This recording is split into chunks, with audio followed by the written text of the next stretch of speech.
नमस्कार, मनी 9 की खास पेशकश इकोनॉमिकम में आप सभी का स्वागत है। मैं हूं विपुल सिंह। अर्थात की नई किस्त लेकर के मनी 9 के संपादक अंशुमान तिवारी जी स्टूडियो पहुंच चुके हैं। अंशुमान सर, बहुत बहुत स्वागत है आपका। अर्थात का आज का विषय बिल्कुल ताज़ा घटनाक्रम यानी कि लोकसभा चुनाव के नतीजों से जुड़ा हुआ है। अर्थात के इस विषय पर अंशुमान सर से बात करें उससे पहले आपको बताते हैं कि आज के शो में हम क्या कुछ बताएंगे, क्या कुछ दिखाएंगे आपको, किस तरीके से आज का कार्यक्रम आगे बढ़ेगा। सबसे पहले अर्थात पर चर्चा होगी, इसके बाद आपके सवालों के जवाब दिए जाएंगे, फिर इनकम की बात होगी और अंत में अंशुमान सर से जानेंगे कि कौन सी किताब या फिर वेब सीरीज़ पढ़ी जाए। लेकिन आज का अर्थात काफ़ी अद्भुत है, काफ़ी शानदार है, क्योंकि हाल फिलहाल में जो चुनावी नतीजे गुजरे हैं, आपने कभी इन चुनावों के नतीजों को आर्थिक नज़रिए से देखा है या किसी खास नज़रिए से देखा है? इसको आज के अर्थात में अंशुमान जी ने तमाम चीज़ों को लेकर के आज के अर्थात को तैयार किया है और शुरुआत जो है वो बाजार से ही करते हैं। सर, एग्जिट पोल के दिन जो कुछ देखने को मिला, क्या था वो, और क्या वाकई में जो आंकड़े थे कुछ और इशारा कर रहे थे, और इतनी बड़ी गिरावट कैसे देख रहे हैं आप? क्या है आज का खास अर्थात में? विपुल, इकोनॉमिका में आपका स्वागत है, सारे दर्शकों का स्वागत है। मुझे लगता है आप सब लोग भी इस बात का इंतज़ार कर रहे होंगे कि चुनाव के जो अनोखे नतीजे आपके सामने आए, जिसमें एनडीए की सरकार बन रही है, भारतीय जनता पार्टी, जिसके नेतृत्व में 400 से ज़्यादा सीटें लाने के दावे और एग्जिट पोल में दावे किए गए थे, जिन पर काफ़ी कुछ प्रपंच हुआ और काफ़ी कुछ असर दिखा, जिस पर हम आगे बात करेंगे। उनके पीछे और इन नतीजों के बाद भी भारतीय जनता पार्टी को बहुमत नहीं मिलना, मेजॉरिटी नहीं मिलना, आप सब भी ये सोच रहे होंगे कि ये केवल जातीय या चुनावी गणित है, इसके पीछे कोई अर्थशास्त्र भी है। क्योंकि अगर अर्थशास्त्र नहीं होता तो चुनाव में तो स्टॉक मार्केट में इस तरीके के दांव नहीं लगाए गए होते। तो हम इसका अर्थशास्त्र समझने की कोशिश करेंगे और हम ये भी जानने की कोशिश करेंगे कि जो लोग ये कहते हैं कि अर्थव्यवस्था का चुनाव पर कोई असर नहीं होता, वे आमतौर पर उन आंकड़ों को नहीं देखते और शायद उस जमात में शामिल हो जाते हैं जो एग्जिट पोल के नाम पर बाजार खरीद लेते हैं या बाजार में निवेश करते हैं। इसे भी समझने की कोशिश करेंगे। आप सब लोगों ने वो गालिब का एक मशहूर शेर सुना होगा। उस शेर का उसमें से उसका एक हिस्सा आपने सुना होगा, जो शेर है ना कि निकलना खुल्द का आदम से सुनते आए थे, लेकिन बड़े बेआबरू होकर तेरे कूचे से हम निकले। इस चुनाव में निवेशकों की, भारतीय निवेशकों के लिए इस शेर का इसका दूसरा हिस्सा इस्तेमाल हुआ है। पर इसी गज़ल का एक कम जाना हुआ शेर है जहां से हम अपनी बात शुरू करते हैं, क्योंकि यहीं से आपको दिखेगा कि दरअसल अर्थव्यवस्था, राजनीति और शेयर बाजार, इनकी जो खिचड़ी होती है, इनका जो कॉकटेल होता है, इनका जो मिक्सचर होता है, वो कितना खतरनाक हो जाता है यदि आप वास्तविकताओं से परे होते हैं। गालिब की इसी गज़ल का एक शेर है, कठिन शेर है थोड़ा सा, पर कम इस्तेमाल हुआ, लंबी गज़ल है। शेर ये है कि भरम खुल जाए जालिम तेरे कामत की दराजी का, भरम खुल जाए जालिम तेरे कामत की दराजी का, अगर इस तुर्राए पुर पेचो खम का पेचो खम निकले। गालिब इसमें इस शेर में बहुत मारक शेर है। वो कहते हैं कि जो तेरे कद की ऊंचाई है ना, है उसका भरम खुल जाएगा। जो अगर तुमने जो पगड़ी बांध रखी है ना सर पे, अगर वो खुलने लगे और उसकी परतें खुलकर सामने आने लगे तो दिखाई देगा कि तेरा जो कद है वो कितना ऊंचा था, क्योंकि उस कद में की ऊंचाई में बड़ा हिस्सा पगड़ी का था। और यही भारतीय राजनीति के साथ हुआ है, जिन्हें लग रहा था कि चुनाव में के नतीजे एग्जिट पोल की कद की ऊंचाई पर आएंगे, लेकिन जनता पगड़ी उतारने को तैयार बैठी थी। और जनता ने जब उस पगड़ी के पेचों कम खोले तो हमारे सामने दिखाया कुछ दूसरे ही नतीजे निकल कर आए। और उससे हमें बहुत सारी नसीहतें मिली, उन सारे पॉलिटिकल पंडित्स को नसीहतें मिली, उन सारे पत्रकारों को भी नसीहतें मिली, और निवेशकों को सबसे बड़ी नसीहत मिली। राजनीति सीखे न सीखे से बहुत फर्क नहीं पड़ता। अक्सर मिल्टन फ्रीडमैन कहते थे विपुल कि नेता कभी नहीं सीखते, जनता ही सीखती है, नसीहतें तो लोगों को मिलती। तो आप निवेशक है, आपका पैसा बाजार में लगता है, हमारे लिए सीखना बहुत ज़रूरी है। और जहां विपुल ने कहा कि एग्जिट पोल के दिन बाजार में क्या हुआ, हम वहीं से इस बात को शुरू करते हैं। हम अक्सर ये सोचते रहे उस चुनाव के दौरान कि चुनाव से पहले आसमान तोड़ तेजी होने के दांव लगाने वाले निवेशकों को आप क्या कहेंगे? आशावादी, जिन्होंने चुनाव से पहले इस बात पर दांव लगाया था कि भारतीय जनता पार्टी की सरकार 400 सीटें लेकर आ रही, नहीं तो 350 सीटें लेकर आएगी, उन्हें आप आशावादी कहेंगे ना? ये आशावादी था, तभी तो आप बाजार में इतना पैसा लगा रहे थे। फिर ठीक उसी समय बाजार में तेज गिरावट होने की, चुनाव के ठीक बाद तेज गिरावट यानी बाजार में मंदी आने पर दांव लगाने वाले विदेशी निवेशकों को आप क्या कहोगे? निराशावादी, डरपोक, कायर, रिस्क एवर्स। जबकि पूंजी किनके पास ज़्यादा है? विदेशी निवेशकों के पास। भारतीय निवेशक तो छोटे हैं, वो तो $1 बिलियन का फंड से लिए हुए बैठे हैं। उस वक्त जब भारतीय बाजार के दो बड़े हिस्से बिल्कुल एक दूसरे के उल्टे दांव लगा रहे थे, तब उस समय आप भारतीय बाजार में टीवी चैनलों पर विशेषज्ञों को ये कहते सुनते हुए या बताते हुए सुन रहे थे। विपुल जी, आपने भी सुना होगा, हमने भी सुना, मौका मत चूकिएगा, ये इससे बड़ा मौका नहीं आने वाला पैसा लगाने के लिए। फिरंगियों की फिक्र छोड़ दीजिए, जो भी पैसा लगा रहे हो वो कहाँ जाएंगे, सारा पैसा भारत में आएगा। और उस समय जितनी रिपोर्ट्स जारी की जा रही थी, जितने एंकर आपको बता रहे थे, वो आपसे कह रहे थे कि एग्जिट पोल 300 पार से ऊपर, बीजेपी 350 पार से ऊपर, 400 पार से ऊपर, एनडीए, इस पर जिसने दांव नहीं लगाया वो डूब जाएगा, उसे पैसा नहीं मिलेगा। ऐसी तो सिफारिशें थी और ये बड़ा स्पष्ट सिफारिशें मिल रही थी। इन सिफारिशों में और भी लोग शामिल थे। लेकिन दूसरी तरफ देखिए, नतीजा कुछ और आया। दूसरी तरफ भारत से मीलों दूर बैठे विदेशी निवेशक उस समय भारतीय अर्थव्यवस्था के मिजाज को क्या करीब से ज़्यादा बेहतर ढंग से पढ़ रहे थे? ये सवाल हमें अपने आप से पूछना चाहिए कि जो भारत से दूर बैठे हुए विदेशी हैं, उन्हें भारतीय अर्थव्यवस्था और उसके चुनाव पे नतीजों की शायद ज़्यादा बेहतर जानकारी थी, जबकि भारत में ज़मीन की गंध सूंघकर तमाम प्रत्यक्ष परोक्ष चैनल से अपनी सूचनाएं जुटाने वाले लोग, आंकड़े देखने वाले लोग शायद खुद को अपनी ज़िबह के लिए तैयार कर रहे थे। और यही हुआ कि एग्जिट पोल के दिन 40 लाख करोड़ रुपए बाजार में डूब गए, भारत सरकार के बजट के बराबर। जितना सरकार का बजट होता है उसके बराबर पैसा बाजार में डूब गया। और ऐसा क्यों हुआ, इसे समझने के लिए हमें दो हिस्सों में समझना पड़ेगा। हम इसे समझेंगे मनोविज्ञान के नज़रिए से, भारतीय निवेशकों के मनोविज्ञान के नज़रिए से, और हम इसे समझेंगे भारत के राजनीतिक अर्थशास्त्र के नज़रिए से, जिसे हमेशा चुनावी चर्चाओं में यह कहकर टाल दिया जाता है, अरे भारत के लोग तो इकोनॉमी समझते नहीं और इकोनॉमी के नाम पर वोट नहीं करते हैं। सर, लेकिन एक महत्वपूर्ण सवाल ये है कि आपने कहा कि ये लोग आशावादी थे, वो लोग निराशावादी थे, लेकिन शेयर बाजार के जो लोग जानकार हैं, जो लोग निवेश करते हैं, वो तो काफ़ी एक्सपर्ट होते हैं, बाजार की पेचीदगियों को समझते हैं, फिर उन्होंने ऐसा व्यवहार क्यों किया? यही सवाल सबसे बड़ा हमारे पास भी था जब हमने उस दिन बाजार को गिरते देखा और आंकड़े हम देख रहे थे। और इससे पहले भी आपको, अगर आप नियमित रूप से मनी 9 से जुड़े और कार्यक्रम देख रहे हैं तो आपको बताते रहें। यकीनन शेयर बाजार कोई जुआ नहीं है, कोई लॉटरी नहीं है, और यहाँ निवेश करने वाले लोगों से अपेक्षा की जाती है कि वो आंकड़ों को, वित्तीय जरूरतों को, व्यवस्थाओं को ज़्यादा बेहतर ढंग से समझते हैं। ये लोग इतने बौड़म साबित होंगे, ये किसने सोचा था? लेकिन वित्तीय बाजार की दुनिया में विपुल जी बड़ी अनोखी सी और बड़ी हास्यास्पद परिस्थिति है कि दुनिया के जो सबसे आलिम फाजिल लोग हैं ना, जो दुनिया के सबसे ज्ञानी गुणी लोग हैं, जो अपना ही नहीं दूसरे का भी पैसा लगवाते हैं बाजार में, लाखों करोड़ों रुपए दुनिया के म्यूचुअल फंड्स ने भी लगाए और उनके पैसे भी डूबे और लोगों ने अपने म्यूचुअल फंड के उस दिन के परफॉर्मेंस देखे तो उनको चक्कर आ गया देखकर। ये वो लोग जो सबसे ज़्यादा आलिम फाजिल हैं, सबसे ज़्यादा समझदार हैं, जिनके पास हजारों तरीके के आंकड़े हैं, पैटर्न हैं, जिन्हें हर आंकड़े के पीछे क्या छिपा है समझना आता है, वो बाजार में हमेशा ऐसा ही व्यवहार करते हैं, हमेशा व्यवहार करते हैं। और ये बेहद बड़ी चुनौती है शेयर बाजार में, पूंजी बाजार में निवेश के लिए। और इसलिए जब भी दुनिया में मनोवैज्ञानिक या समाजशास्त्री कॉग्निटिव बायसेस का, मनोविकार जिनको हम कहें, या जो बिहेवियरल इकोनॉमिक्स का, जो हमारे आर्थिक व्यवहार हैं, उनका अध्ययन करते हैं, तो वो सब्जी बाजार में नहीं जाते, कमोडिटी के बाजार में या जींस के बाजार में नहीं जाते, वो शॉपिंग मॉल में नहीं जाते। उन्हें कॉग्निटिव बायसेस समझने के लिए दुनिया के उसी बाजार में आना पड़ता है जहां दुनिया के सबसे समझदार लोग ट्रेड करते हैं। दुनिया में जितने भी कॉग्निटिव बायसेस के अध्ययन हैं वो वित्तीय बाजारों पर केंद्रित हैं, क्योंकि यहीं से पता चलता है कि दुनिया के सबसे समझदार लोग कैसे बिहेव करते हैं।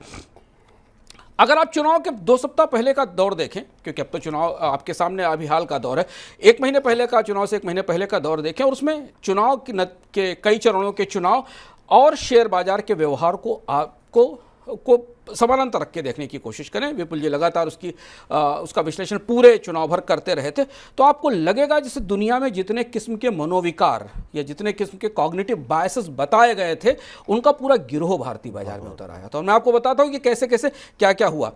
सबको पता था कि चुनाव नतीजे उलट पुलट हो सकते हैं, 10 साल बाद एक सरकार आ रही, एंटी इनकम्बेंसी बनी हुई है। जिनको नहीं पता था वो विदेशियों की शॉर्ट पोजीशन देखकर समझ सकते थे कि विदेशियों ने रिकॉर्ड शॉर्ट पोजीशन बाजार में बना रखी थी। लेकिन एक कॉग्निटिव बायस होता है जिसको कहते हैं फॉल्स कंसेंसस इफेक्ट, यानी एक मनगढ़ंत सहमति। फिर भी बाजार के भीतर कुछ विशेषज्ञों और हजारों निवेशकों के बीच एक फॉल्स कंसेंसस बन गई, एक मनगढ़ंत सहमति बन गई, जिस पे यह कि मोदी है तो 400 पार मुमकिन है, 400 पार होने वाला है। और ये ऐसी कंसेंसस थी जिस कंसेंसस ने लोगों को अतर्क संगत वास्तविकता से परे कई चरणों के चुनाव के बाद मिल रहे संकेतों और इसके अलावा अर्थव्यवस्था के वास्तविक आंकड़ों को देखने के लिए बाध्य कर दिया। कहा कि इसका कोई मतलब नहीं।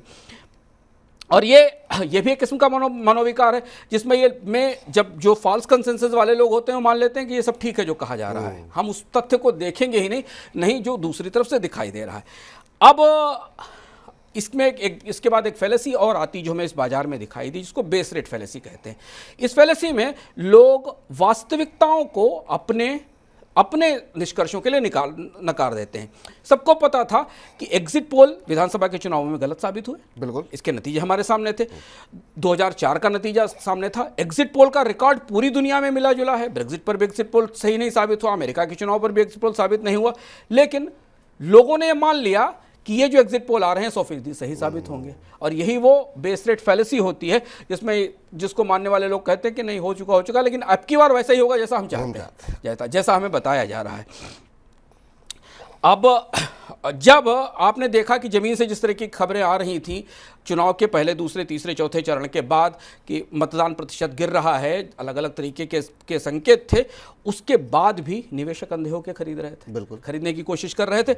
और ये वो हर्ड बिहेवियर है, ये वो भीड़ जैसा बिहेवियर है जिसने भारतीय बाजार को चुनाव के समय अपने इतिहास की सबसे बड़ी चोट दी। भारतीय निवेशकों को किसी भी सामान्य परिस्थिति में, ये कोई अप्रत्याशित घटनाक्रम नहीं था कि कोविड का वायरस आ गया या कहीं युद्ध शुरू हो गया, जानबूझकर एक पूरे हर्ड ने, एक पूरे समूह ने निवेशकों के ऐसा फैसला किया जिससे जो उन्हें पता था कि नहीं सही साबित होने वाला, और उससे उन्होंने अपना तो नुकसान किया पर उसके साथ लाखों छोटे निवेशक जिनको बेचारों को कुछ नहीं पता था उनको भी डुबा दिया। और ये एक किस्म का सामूहिक अज्ञान है, ये एक सामूहिक अज्ञान है, ये भी एक किस्म का मनोविकार है जिसको बिहेवियरल इकोनॉमिक्स वाले और मनोविज्ञानी पढ़ते हैं, जिसको कि प्यूरलिस्टिक इग्नोरेंस कहते हैं। भारत के जो सबसे समझदार कारोबारी थे उनकी जो साझा मूर्खता थी वो इतनी भारी साबित हुई कि म्यूचुअल फंड निवेशकों ने पिछले सालों में महीनों में जो भी बचाया था वो सब उस एक दिन के बाजार में निकल कर चला गया। अब उनको वापस दूसरी तरफ से गिनती शुरू करनी पड़े। अब ये सवाल बार बार पूछा जाना चाहिए और मुझे लगता है कि निवेशकों को खुद से पूछना चाहिए, सरकारें तो खैर क्या इसका जवाब देंगी। ये सवाल मेरे दिमाग में भी तब से था और इसलिए हमने इस पर आज चर्चा की कि आखिर ऐसा क्या था कि भाजपा की एक तरफा जीत के प्रचार के बाद भी विदेशी निवेशक चुनाव के नतीजे उम्मीदों के विपरीत आने का दांव लगा रहे थे। ऐसा था क्या?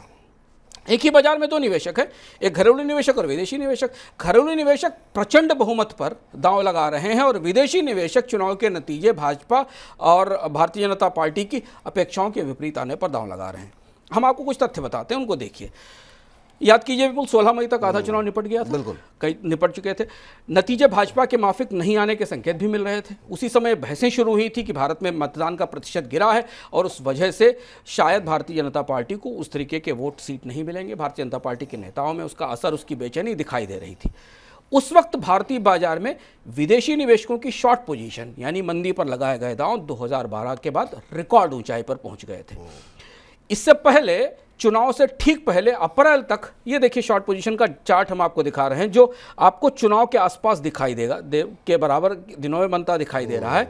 इससे पहले अप्रैल की शुरुआत में विपुल फॉरेन इन्वेस्टर्स बाजार से $4 अरब निकाल चुके थे और जो सिर्फ इस बात से निकाले गए थे कि चुनाव में कोई बड़ा उलटफेर हो सकता है। अब आया इसके बाद एग्जिट पोल का दिन, यानी विदेशी निवेशकों को पता था कि बाजार में ये होने वाला। उनको कैसे ये पता चला हम आपको बताएंगे और आपको भी शायद पता होगा, लेकिन आपने उस पर ध्यान नहीं दिया। उन्हें किसने बताया कि बाजार चुनाव के नतीजे इस तरीके के हो सकते हैं? इसके बाद आया एग्जिट पोल का दिन।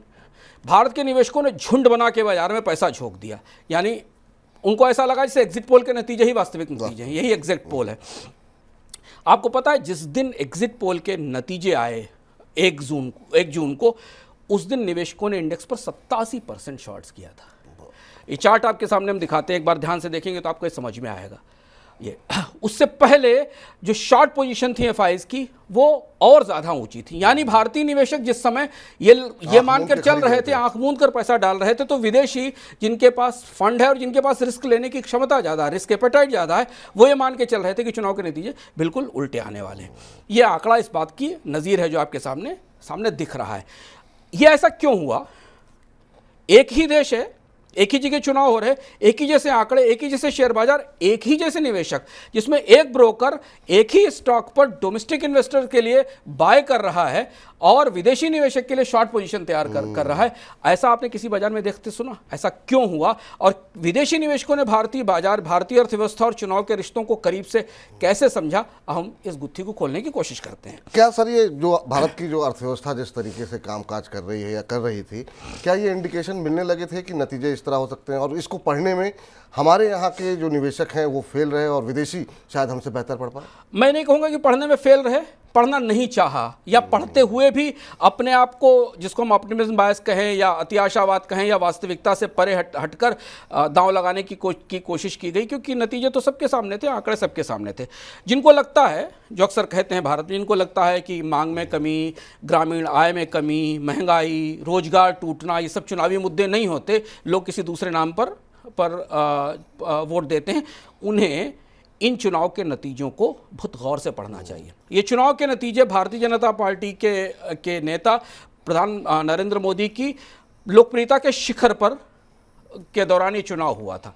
संभावना ये थी कि 2019 तो पीछे छूट गया, 2014 तो पीछे छूट गया, इससे कहीं बड़ा जनादेश लेकर नरेंद्र मोदी आ रहे हैं, क्योंकि सब कुछ बेहतर था। 7% से ऊपर की आर्थिक विकास दर थी, रिकॉर्ड विदेशी मुद्रा भंडार था, गारंटीज की बात हो रही थी। इसके बाद भारतीय जनता पार्टी हिंदी भाषी इलाकों में 53 सीटें हार गई। गुजरात में बड़ी जीत के बाद पश्चिम भारत से 15 सीटें निकल गईं। पूर्व में 6 सीटें आई, लेकिन पूर्वोत्तर में 2 निकल गईं। दक्षिण में तमाम प्रचार के बाद भी भारतीय जनता पार्टी को कुछ भी गेन नहीं हुआ।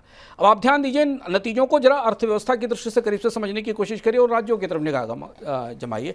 हिंदी भाषी और पश्चिम भारत के हिस्सों में उत्तर प्रदेश, राजस्थान, महाराष्ट्र, बिहार, झारखंड, हरियाणा और पंजाब में पहले से नहीं था, भाजपा को खासा नुकसान हुआ इस चुनाव में।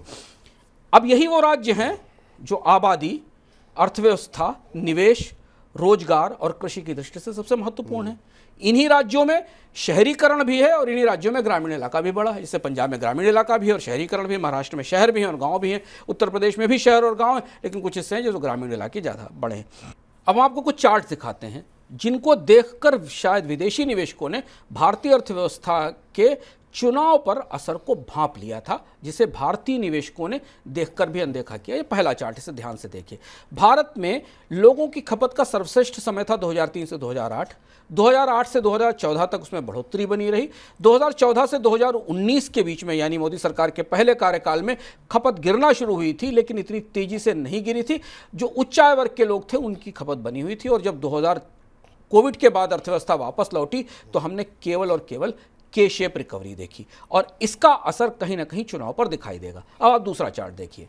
2013 से 2019 के बीच में जो सबसे तेज गिरावट का रुख भारत में खपत में आया, इसका असर और ज़्यादा गहरा हो गया विपुल जी कोविड के साथ। यानी भारत के लोग कम खर्च कर रहे थे क्योंकि उनकी आय में कमी हो रही थी, हम आगे आपको बताएंगे। वो और ज़्यादा गिरावट आई जब इस चुनाव के पहले तक, और उसका असर हमें चुनाव नतीजों पर दिखाई पड़ना था, और ये उन्हीं राज्यों में दिखाई दिया जिन राज्यों में भारतीय जनता पार्टी को सबसे ज़्यादा नुकसान हुआ। अब कुछ और चार्ट देखिए, जहां हम आपको बताएंगे, जहां आपको ये समझ में आएगा कि आय में कमी कितनी महत्वपूर्ण होती है चुनाव नतीजों के लिए।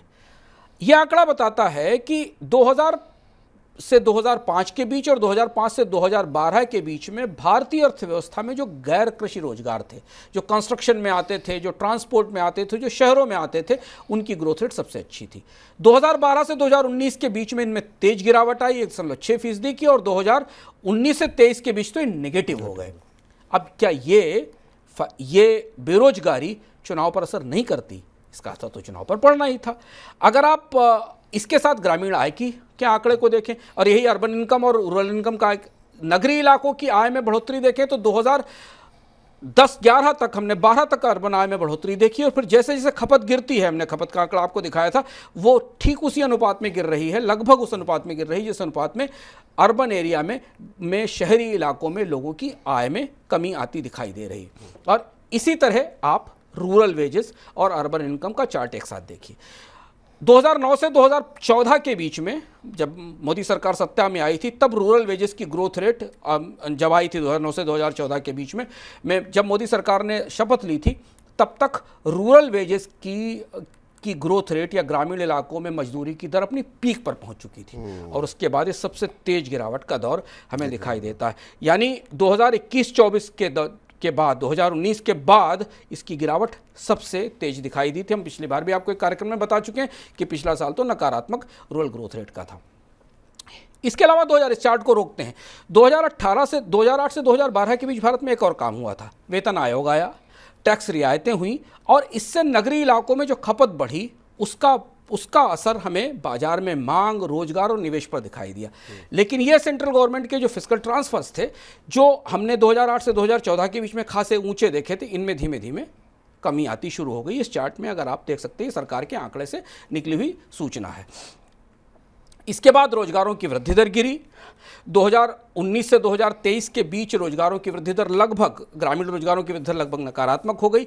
और 2013 के आंकड़े अगर आप देखें, 2013 के बाद के आंकड़े देखें तो भारत में पूंजी निवेश में तेज कमी आई। इसके बाद जो भारत का कैपेक्स था, कंपनियों का निवेश था, उसमें कमी आई और इसका सीधा असर रोजगार पर पड़ा। पहले कार्यकाल में नोटबंदी और जीएसटी का असर जो रोजगारों पर दिखाई दिया था, उसका असर कोविड के साथ और ज़्यादा खराब हो गया। ये दोनों चार्ट इस मामले में आपको ये आंकड़ा दिखाते हैं कि कैसे भारत में रूरल और अर्बन एरिया में 2015-16 के बाद, 2014 के बाद से इनकम का डायनेमिक्स, लोगों की कमाई का डायनेमिक्स बदला है। और शायद अगर कोविड नहीं आया होता तो ये असर उतना ज़्यादा गहरा नहीं होता। कोविड का जो असर लोगों की कमाई और जेब पर पड़ा, उसने बुरी तरह लोगों के राजनीतिक फैसलों को प्रभावित किया। इसके बाद अगर आप एक आंकड़ा और देखें, कोविड के साथ भारत में लोगों की आय घटी और कर्ज बढ़ता चला गया। रिकॉर्ड स्तर पर कर्ज बढ़ा, जिस पर हम आगे भी चर्चा करते रहे।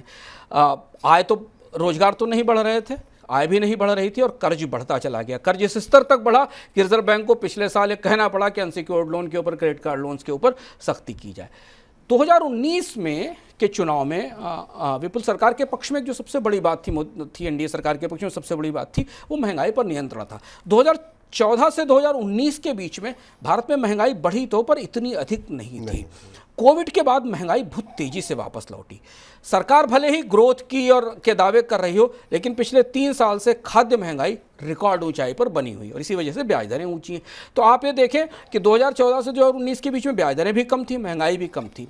तो जो असर आय में गिरावट का या वेजेस में गिरावट का था, उसका असर कम हुआ। लेकिन 2019 के बाद 2024 के बीच तक आय भी घटी, बेरोजगारी भी बढ़ी, काम भी गए और इसके अलावा महंगाई भी बढ़ी, जिंदगी जीने की लागत भी बढ़ी। और ये सारे तथ्य मिलकर इस बात की तरफ इशारा कर रहे थे कि लोग कहीं ना कहीं सत्ता विरोधी मत की तैयारी कर रहे हैं। और ये तथ्य और आंकड़े हमने नहीं बनाए, तथ्य और आंकड़े सरकारी दस्तावेजों से आंकड़ों में उपलब्ध हैं और सबके पास ये आंकड़े उपलब्ध थे।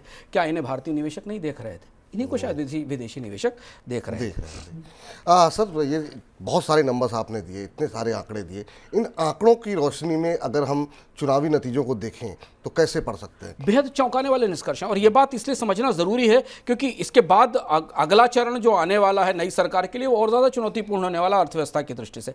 आप गौर से देखिए विपुल, भारतीय जनता पार्टी के पास क्या नहीं था?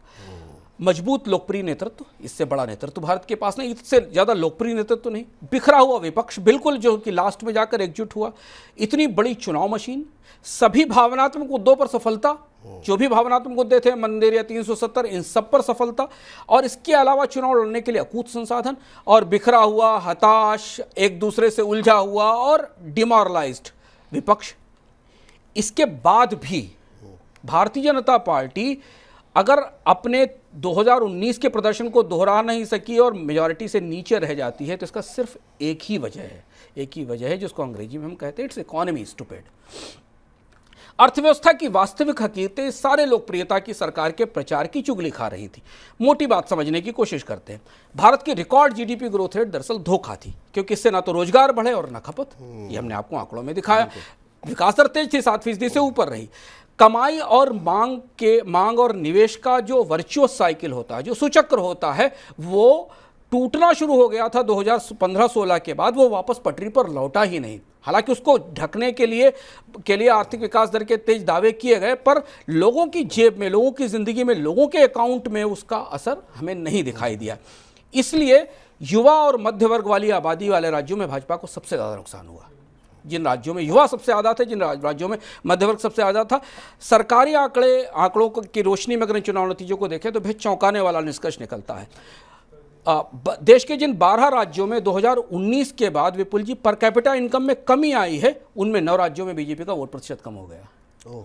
जिन 2019 के बाद जिन 12 में से जिन राज्यों में पर कैपिटा इनकम गिरी है, कोविड का भी असर था और बाकी चीज़ों का भी असर था, और इन्हीं राज्यों में बेरोजगारी की दर भी सबसे ज़्यादा ऊंची और यहाँ बीजेपी का वोट प्रतिशत गिरा। दूसरा पहला तथ्य देखें, ग्रामीण आय में कमी, बेरोजगारी और महंगाई से भारत के गांव गुस्से में थे। गांव में भारतीय जनता पार्टी का वोट प्रतिशत 39.5% से घट के 35% हो गया। यानी ग्रामीण आर्थिक संकट इतना गहरा था कि किसान सम्मान निधि, मुफ्त अनाज, ये सब कहीं असर नहीं किया, जबकि माना जा रहा था कि ये वो स्कीमें हैं जो भारतीय जनता पार्टी के लिए जीत की और वोट की गारंटी है। महाराष्ट्र, उत्तर प्रदेश, हरियाणा, राजस्थान और बिहार के नतीजे इस बात की पुष्टि करते हैं कि रूरल डिस्ट्रेस कितना गहरा था और उस रूरल डिस्ट्रेस के कारण भारतीय जनता पार्टी के वोट प्रतिशत में गिरावट आई। ये भी वो अर्थव्यवस्था का गहरा असर है। तीसरी बात, बीते 3 साल से भारत में खाद्य महंगाई अभूतपूर्व ऊंचाई पर है। खासतौर से ग्रामीण महंगाई रिकॉर्ड ऊंचाई पर है। अगर आप इस आंकड़े को देखें, अगर आप नियमित रूप से मनी 9 देख रहे हैं तो हम अलग अलग कार्यक्रमों में इसका विश्लेषण करते रहे। इसका असर हमें उत्तर भारत पर सबसे ज़्यादा दिखाई पड़ा, जहां प्रति व्यक्ति आय कम है और जिंदगी जीने की लागत ज़्यादा है। और हम आपको बता चुके हैं कि कोविड के बाद जो गैर कृषि रोजगार थे उनकी वापसी ही नहीं हुई, तो अधिकांश लोग गाँव में ही थे, कम आय पर काम कर रहे थे, मनरेगा के जॉब की डिमांड बढ़ती चली जा रही थी, जबकि उनकी ज़िंदगी जीने की लागत बढ़ रही थी। अब ऐसी परिस्थिति में लोग अगर सत्ता विरोधी वोट नहीं देंगे तो क्या करेंगे? कोविड का दौर आपको याद है, लोग कहते थे सब भुला दिया गया, उसका कोई असर नहीं होगा, लेकिन वास्तविकता यह है कि जिन राज्यों में भारतीय जनता पार्टी को सबसे ज़्यादा राजनीतिक रूप से नुकसान हुआ है विपुल जी, सबसे ज़्यादा कोविड के दौरान पलायन का केंद्र वही थे। सबसे ज़्यादा लोग वहीं पलायन कर रहे थे, वहीं से लोग वापस पहुंचे थे, और जो कोविड के बाद बेरोजगारी बढ़ी थी वो उन राज्यों में उसकी कोई रिकवरी नहीं हुई। तो अर्थव्यवस्था की चक्की बड़ा महीन पीसती है, इसमें सुर्खियां नहीं निकलती, इसमें बड़े बड़े प्रचार नहीं होते, इसमें न्यूज़ रूम्स के अंदर विस्फोटक और उत्तेजक चर्चाएं नहीं हो सकती। पर हम विनम्रता के साथ कह सकते हैं कि मनी 9 पर हम पूरे साल आपको ये बताते चले आए थे लगातार कि अर्थव्यवस्था की कौन कौन सी ऐसी दरारें हैं जिन्हें भरने की ज़रूरत है। इनका असर कहीं ना कहीं घूमकर राजनीतिक रूप से लोगों के निर्णय पर, चुनाव के निर्णय पर प्रभावित पर आएगा, और वो सच हम आपको लगातार बताते रहे थे। आर्थिक वास्तविकताएं देश में सत्ता विरोधी मत का संकेत दे रही थी, एंटी इनकम्बेंसी वोट का संकेत दे रही थी, और वही हुआ। भारतीय जनता पार्टी 93 सीटें हारी, जिसमें 33 नहीं आई, लेकिन 53 हार गई और अब बहुमत नहीं है। और अब यहाँ से भारतीय राजनीति का मेजॉरिटी गवर्नमेंट से निकलकर कोलिएशन गवर्नमेंट का अध्याय शुरू होता है, जिसके अपने खतरे, खींचतान और अलग हैं, जिस पर हम फिर कभी बात करेंगे। सर, जब आंकड़े इतने स्पष्ट रूप से संकेत दे रहे थे तो क्या ये भारतीय इन्वेस्टर्स का ऑप्टिमिज्म बायस, जिस शब्द का आपने प्रयोग किया पहले, क्या ये वही था जिसकी वजह से बाजार में लोग पैसे लगाए पड़े थे? मुझे भी आश्चर्य होता विपुल कि जो चीज़ हमें दिख रही थी, जो चीज़ आपको दिख रही थी, जो चीज़ इन आंकड़ों में दिख रही थी, जो चीज़ विदेशी निवेशकों को दिख रही थी, वो भारतीय निवेशकों को क्यों नहीं दिख रही थी? कि वो एक ऐसे एग्जिट पोल जिसके पीछे कोई तथ्य नहीं था, उसको लेकर बाजार में इतना पैसा खर्च करने, इस तरह से खरीद करने निकल गए, और जो उनको सलाह देने वाले लोग थे वो क्या चाहते थे और क्या कराना चाहते थे। ऐसा पहली बार हुआ जब बाजार में एक ही बाजार में निवेशकों के 2 वर्गों ने कॉन्ट्रा बेट्स लगाई, बिल्कुल कॉन्ट्रा बेट्स लगाई। एक्स ने बेट लगाई इधर और वाई ने बेट लगाई उधर। देखिए, सियासत की अपनी गणित है, एग्जिट पोल वालों के अपने हिसाब हैं, अपने स्वार्थ हो सकते हैं, लेकिन भारत के निवेशकों की समझ पर मुझे आश्चर्य होता इस समय बाजार को देखकर। विदेशी कोई अंतर्यामी नहीं है, वो भी वही आंकड़े पढ़ रहे थे जो हम पढ़ रहे हैं, और वही आंकड़े इनके सामने थे जो आंकड़े हमने आपको दिखाए। किस ब्रोकरेज हाउस की रिपोर्ट में ये आंकड़े नहीं होंगे जिन्होंने ये नहीं देखे होंगे, लेकिन भारत के लोग या भारत के कुछ खास के विशेषज्ञ निवेशक पूरे बाजार को शायद भरमा रहे थे, और एग्जिट पोल पर दीवानगी बढ़ाने में इनकी सबसे ज़्यादा भूमिका थी। जिन्हें पता था कि आर्थिक सूच कुछ और हैं, लेकिन इनके चपेट में फंसकर छोटे निवेशक बुरी तरह नुकसान में रहे।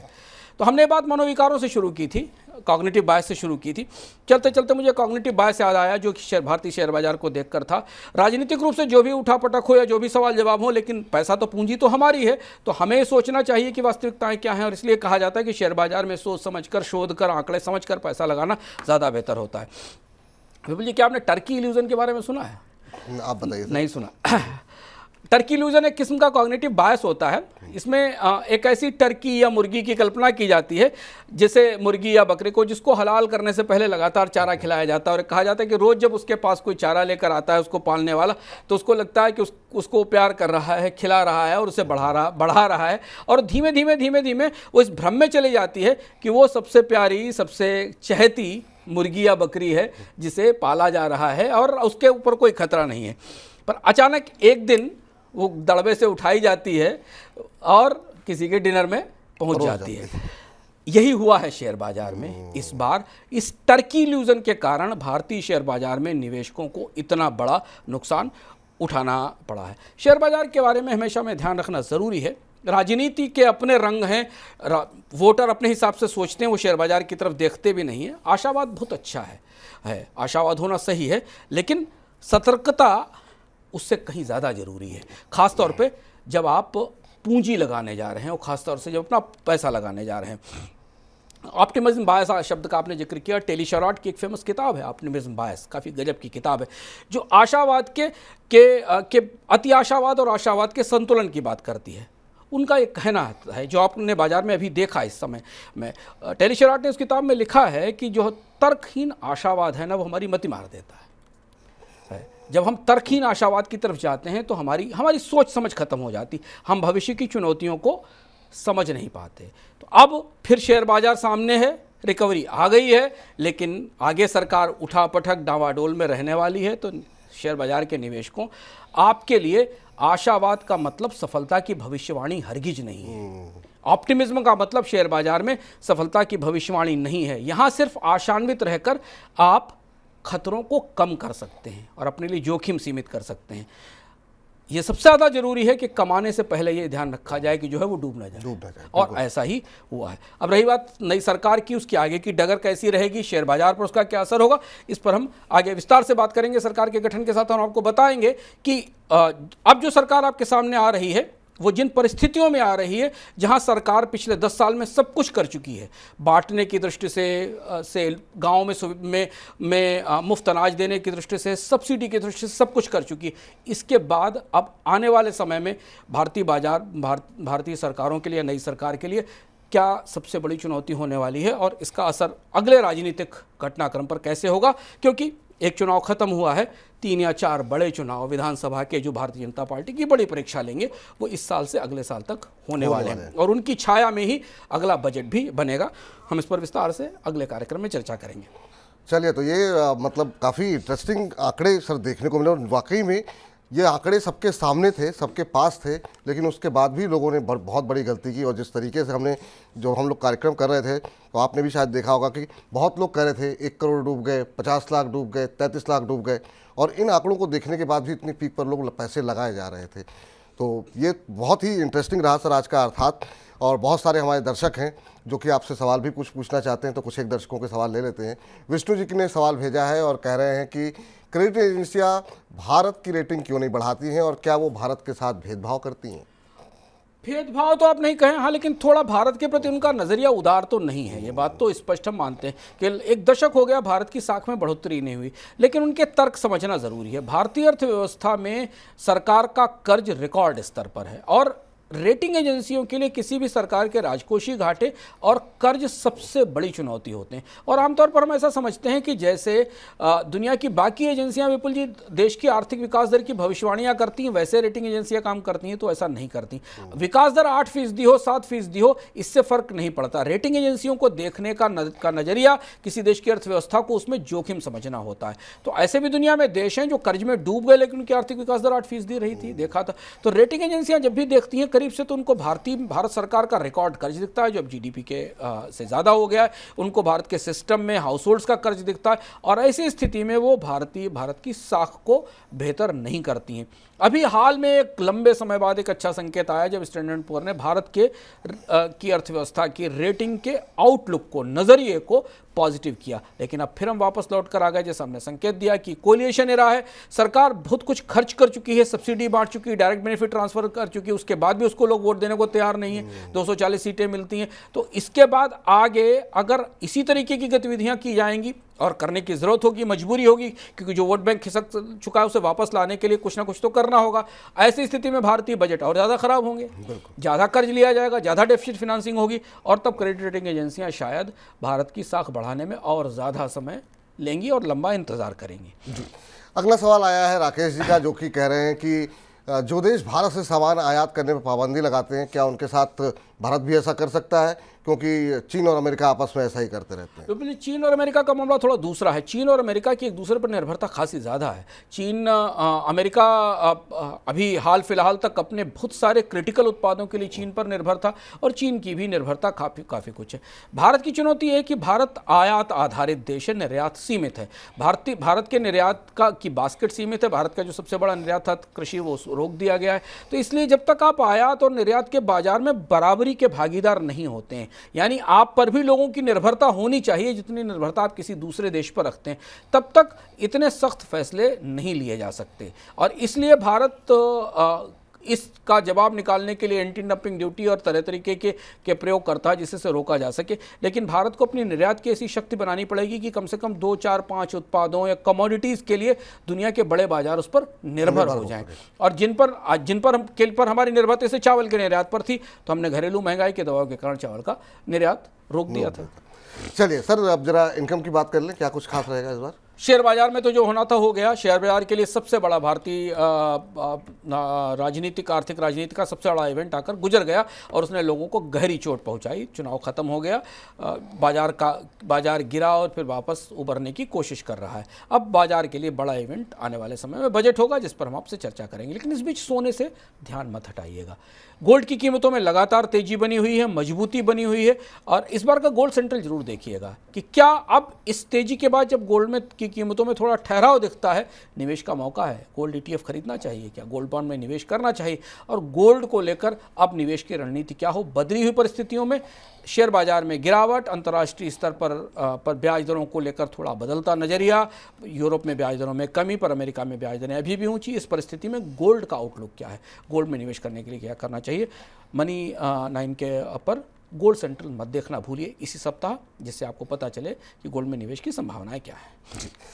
सर, कोई किताब या वेब सीरीज देखी आपने जो रिकमेंड करना चाहेंगे हमारे दर्शकों को? हाँ, चलते चलते एक भी दिलचस्प और बहुत ज़रूरी सी वेब सीरीज़ इसकी मुझे लग रहा था कि होना चाहिए, और वो आपके सामने आई है। हिटलर के पूरे नरसंहार के बाद, दूसरे विश्व युद्ध के बाद जो सबसे बड़ी घटना थी उस नाज़ी आतंक के बाद, वो न्यूरेमबर्ग का ट्रायल था, जिस मुकदमे में हिटलर के और नाज़ियों के अपराध की उन्हें सज़ा सुनाई गई थी।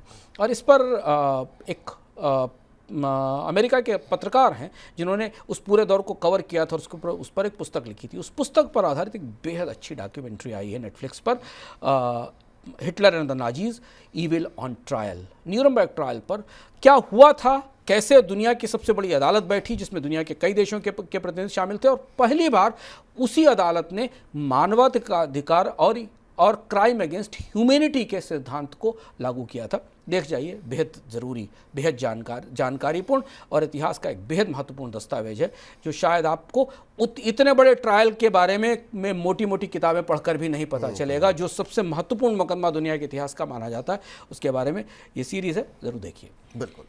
अंशुमान सर, आज की इस चर्चा में आप जुड़े और इतने ज्वलंत मुद्दे को लेकर के आज आपने जो चर्चा की, और बहुत सारे लोगों के लिए आंखें खोलने वाले आंकड़े होंगे कि आखिर में ऐसा कहाँ पे चूक हुई कि जो भारतीय निवेशक नहीं भांप सके और विदेशियों ने भांप लिया। बहुत बहुत शुक्रिया सर, बहुत बहुत धन्यवाद आज की चर्चा में जुड़ने के लिए और अर्थात समझाने के लिए। तो अब हम कार्यक्रम को, इकोनॉमिकम को यहीं पर समाप्त करते हैं, लेकिन आप लगातार मनी 9 के साथ बने रहिए। मुझे फिलहाल के लिए इजाज़त दीजिए। नमस्कार।